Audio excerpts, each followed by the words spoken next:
Hi, my name is Andy Hwang, as known as Yoon Hwang. I'm going to talk about the solutions that I have for Data 605 final exam.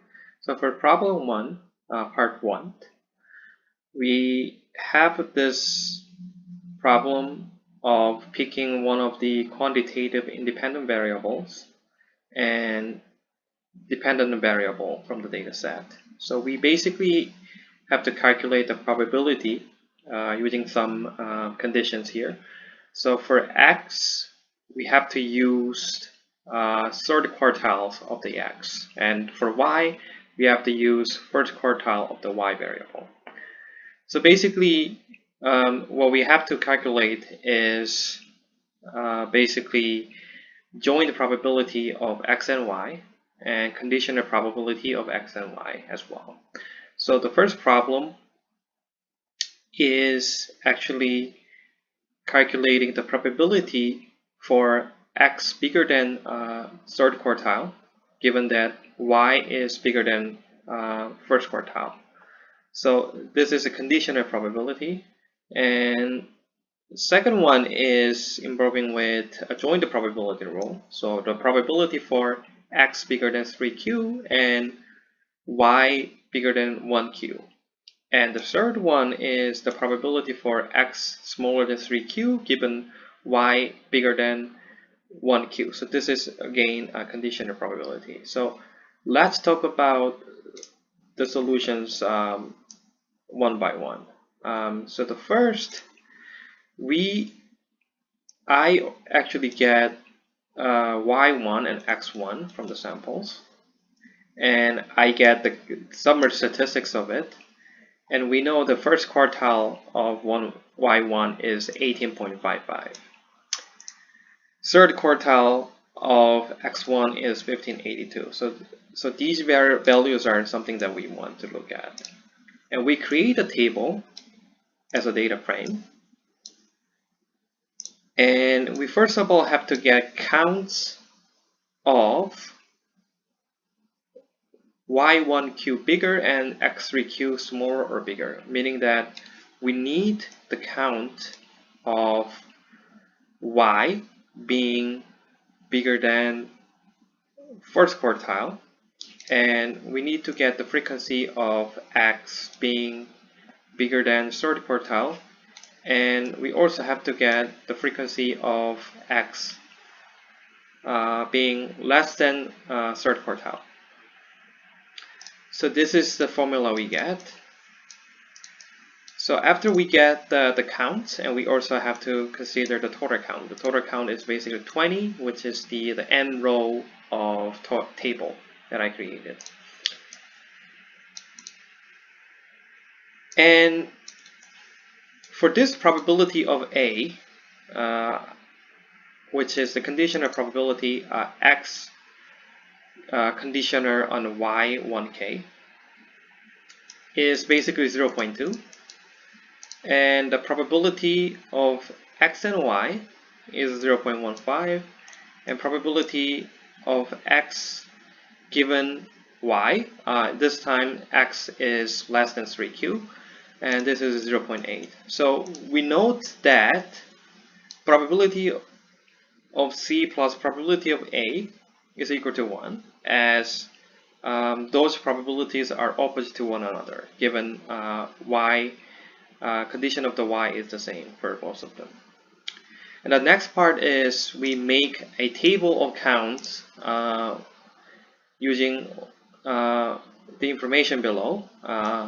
This time we actually have to get the third quartile of y and the first quartile of x, which is kind of opposite to what we discussed early on.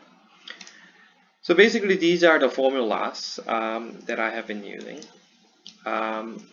So we get all the subsets, and we also get the counts for each condition. And I basically created a matrix table using all these variables, and I put them together in this data 2. So data 2 is basically the matrix 3 by 3. So this is basically the final output. And the next part is about splitting the training data in certain fashion.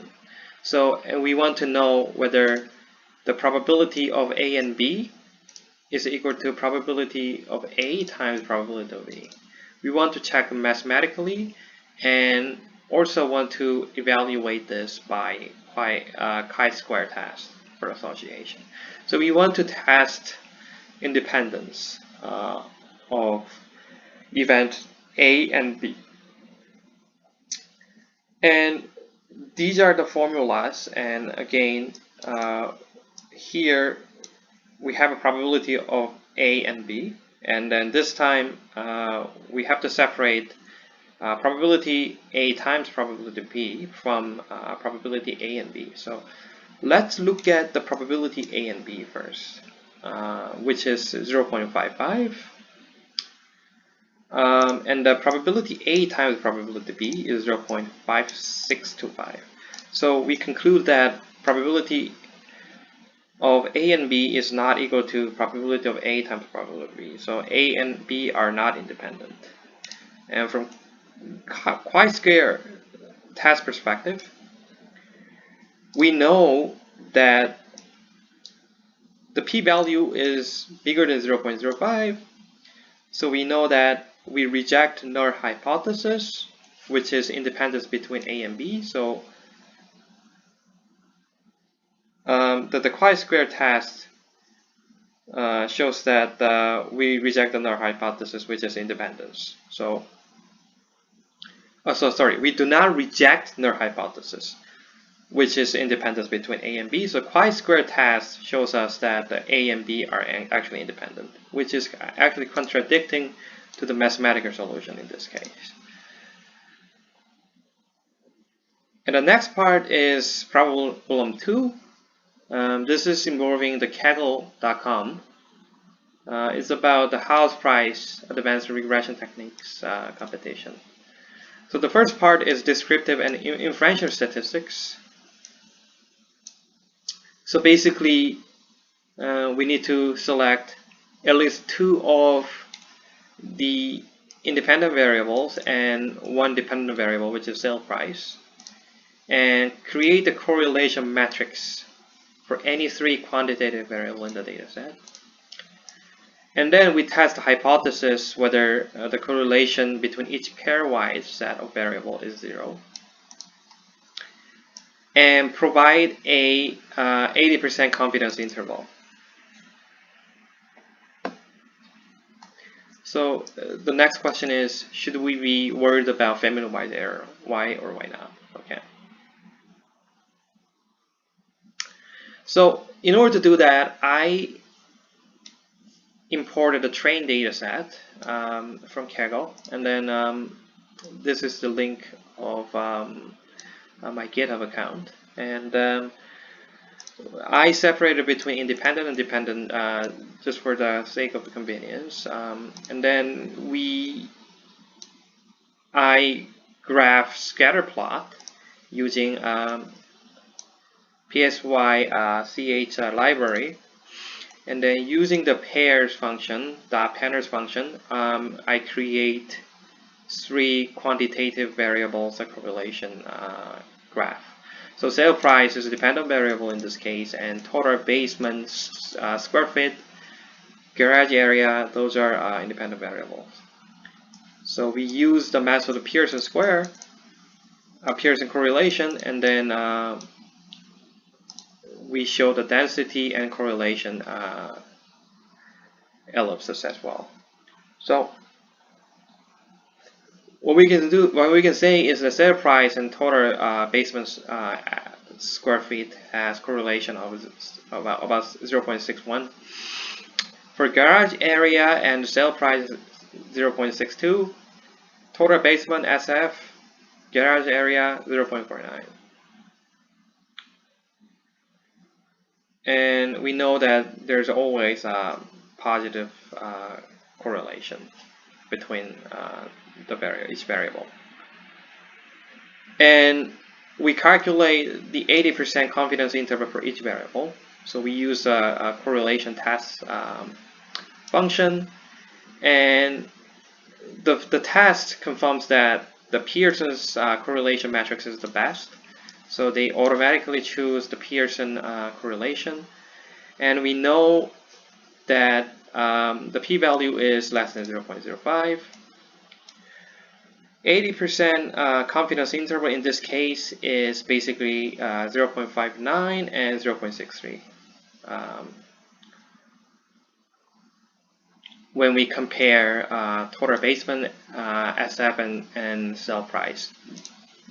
So p-value is less than 0.05, and confidence interval is this, 0.59 and 0.63. And then we also compare the correlation test between garage area and sales price. We get 0.6, 0.64 as a 80% interval. P-value again less than 0.05. And we also get the relationship between the garage area and total basement SF. And from here, we know that the p-value is again less than 0.05, and 80% confidence interval 0.46 and 0.51. So p-value for each case above is less than 0.05. We reject our hypothesis and accept alternative hypothesis that true correlation is not equal to 0 for each variable. And the family-wide error rate is calculated by 1 minus bracket 1 minus alpha bracket, and then because it's involving just one test, so the power of C is equal to 1. So we basically have 0.2. This means that the probability of a type 1 error is just over 20%, which is pretty high considering only one test was performed. I was a little bit worried about it, but not so much, I would say. Another 5 points is coming from linear algebra and correlation portion. Invert 3 times 3 correlation matrix from above, and multiply the correlation matrix by precision matrix, and then multiply the precision matrix by the correlation matrix, and then conduct LU decomposition of the matrix. So in order to invert the matrix and multiply, I use the matleaf library. And the matrix A is basically the correlation result from above, and the B is the inverse of it. So AB is a product of B, and BA is a B product of A. So I created I as a identity matrix as well, just to prove our hypothesis later on. So the A product of B is this, and the B product of A is this, and we know that B product of A and A product of B, they look the same. And identity matrix, as you know, is diagonal 1, 1, 1. Note that AB is equal to BA, but not equal to I. And for LU decomposition, I used the library matrix and use this function in order to calculate the LU decomposition. And we expand it like this. And then we know the upper part of triangle, it's this. Lower part is this.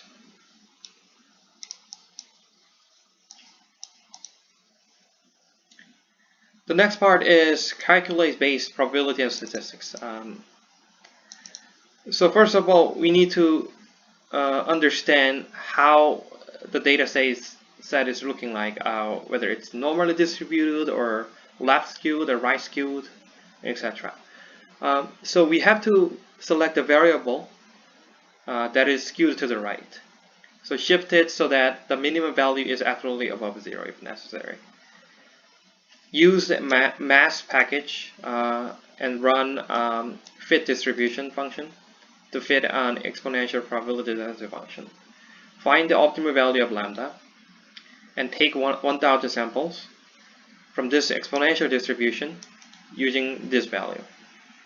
Plot a histogram, compare it with histogram over your original variable using the exponential PDF, find the fifths and 95th percentile using CDF, generate 95% confidence interval from empirical data, assuming normality. Finally, provide an empirical 5th percentile and 95th percentile of the data discussed. So first of all, we need to identify the summary statistics of the data itself. So the purpose is we have to pick any variable that has median is less than mean, because we want to pick skewed to the right. So using this summary data, it looks like Baseman UNFSF is positively skewed indeed. The median is less than mean. So we chose this data, and to me, the mean is 0, so which doesn't make sense to me because the square fit always has to be 0. Bigger than 0. So I will filter this out using data frame, and I selected data that's bigger than 0 only. And then later on, I will use mass and R companion library for the analysis. And let's plot normal histogram of filtered data, which is original data, empirical data, and plot normal histogram. So turbidity in this case is basically just the filtered data. And it looks like it is indeed positively skewed. And the performing normal QQ plot and QQ line, performing QQ line, we know that as you can see, the function looks a little bit more like logarithmic function and exponential distribution. The data is indeed positively skewed, and QQ plot shows that the data has exponential shape. And I played around with the data a bit and used different metrics of transformation. And first of all, square root transformation. When I transform this turbidity data into square root, it looks pretty normal, bell curve shaped. Cube, again, looks a little bit better in my opinion. So it looks like the cube works the best so far. And you see the median, mean, they're almost the same in this case. And log transformation, it transformed into negatively skewed a little bit. And yeah, so indeed the median is now bigger than mean. So we test the fit distribution, estimate original, which is using fit distribution function, using the turbidity, which is empirical data, and fit exponentially. And for square root, cube, and log, again fit exponentially. Let's compare each estimate. So original empirical data versus original exponential.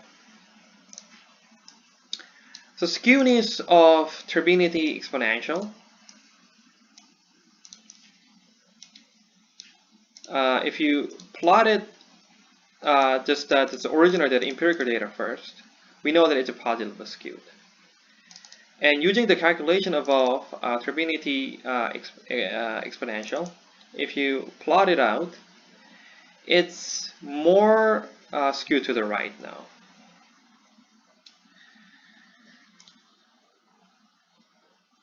And when you get the quantile of 5% or 94% of the empirical data, it's 101,485. Quantile for turbidity exponential transformation, 5% about 30.12, and 95% 1,785.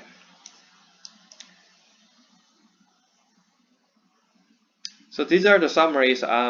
Still, you see they are positively skewed, but turbidity exponential, it's more positively skewed than the original empirical data.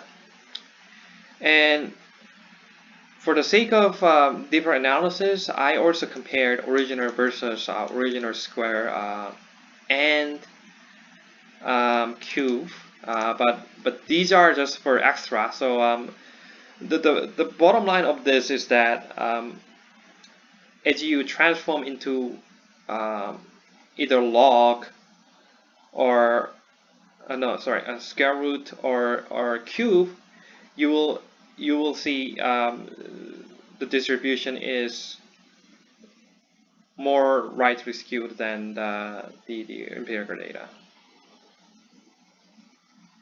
And I also got the quantiles for each case as well. And for the log,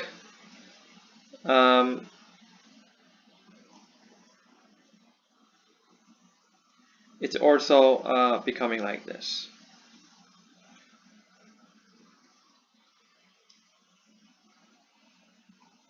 And we get the 95% confidence interval of the empirical data. The upper bound is around 640, lower bound around 594. So in conclusion, we can see that exponential density function transform original data sets to exponential shape eventually. Whether they were transformed to log, square, cube, or state original, they do the function definitely transform the data sets to exponential shape. And note that data sets applied with exponential function are heavily skewed to the right, more heavily skewed to the right than the original data set that I discussed, according to normal histogram. And the final part is modeling. Build some type of multiple regression model and submit it to Kaggle. So I used library called Data Explorer in order to figure out the features that are missing many values. Need to exclude these features. This graph is a little bit messy because we have so many different features. That's why I chose plot missing data and the first column shows the data itself, the summary of the data. So this one has a better view. The group good is something that we can keep. Okay, we can keep it, but still missing something. Remove, as you can see, about 94% of the values are missing. So we need to remove this LA. And bad ones, fireplace, QU, and full QC, fans, MISC features, we need to remove all those. And then we use only good features, and then I selected the group equals to good and save it to a new variable called feature data good.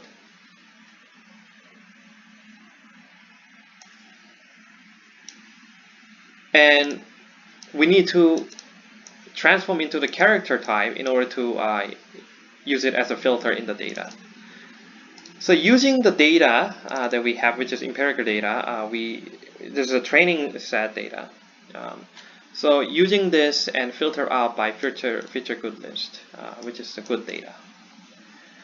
So if you model it out using sale price as a dependent variable and the rest as independent variables, we get the summary of the model. So we will gonna only choose a few variables. The first criteria that I will select is the p-value is less than 0.05. And I'm going to choose only some variables, and you see like there's an NA here. Sometimes because due to strong correlinearity between variables, we have NAs here, so we will have to omit those variables. Not only that, for simplicity, we will focus on few quantitative independent variables with p-value less than 0.05 only. So for the simplicity, I will choose one continuous independent variable and one categoric variable as another independent variable. So I create the data good version 2, which is from data good, I only choose sale price, lot area, and the street, which is a categorical variable. So looking at this data, we see that we have one categorical variable, one continuous variable as independent variables, and sales price dependent variable. So looking at the plot of this model too, still the residual versus fitted analysis and normal QQ plot line suggested that the data is not really normally distributed. So that's why we need to transform variables using box-Cox transformation. And basically, we find the optimal lambda using this technique. And we transform, we transform the data and then we put it into data frame and find optimal lambda using this function here. And we combine the result and make a data frame of the results. And we have a final output called trans data, which is transform the data basically. So we get the warning sign here. Optimal lambda calculation is not meaningful factor. So because the street is basically the categorical variable, so it's not important to transform it into box-Cox because you will have NA here because this is not a continuous variable. So from the summary, you can see that this is a NA, and apparently, since street is a categorical variable, transformation is not needed. Summary shows all or NAs for street variable. So we will use normal street variable in this case and use box-Cox transform the lot area variable for our model, and as well as the sale price. We will need to use the box-Cox transformation as well. So let's see the histogram of transformed variable first. So histogram of sale price transformed by box-Cox looks pretty normal now. And then lot area normalized as well. Transformed variables look normally distributed now. And residual versus fitted and QQ plot shows that the model is normally distributed. And we create a model 3, which is box-Cox transform the model. And then we get the summary. We have p-value less than 0.05 for all cases. And we do the plot in order to see the fit. As a fit is becoming better and better. Normal QQ, residuals and fitted, scale location. We know that they are more normally distributed than before sort of transformation. We know that from the model 3 summary, both lot area and pool area, both lot area and street pave categorical variable have a marginal impact on sale price with p-value less than 0.05. We know that 1 unit increase in lot area box-Cox increase sale price by 0.26. When street is equal to pave, sales price box-Cox tend to decrease by 0.018. So we have to understand that the denominations are in box-Cox, so we have to later transform it back to the original for the prediction. So we reject null hypothesis as independent variable is statistically significant, meaning that they do have impact on dependent variable as well in the end. So now let's perform prediction on the test data sets. I wrote the test data set here. To predict sales price, we need to change the name of the variable from lot area box calls and sale price box calls to lot area and sale price. So we transform it back to original looking data set. And we also have to transform lot area variable in test set to box calls as well, so that we compare apple to apple. And we run the model like this. So using the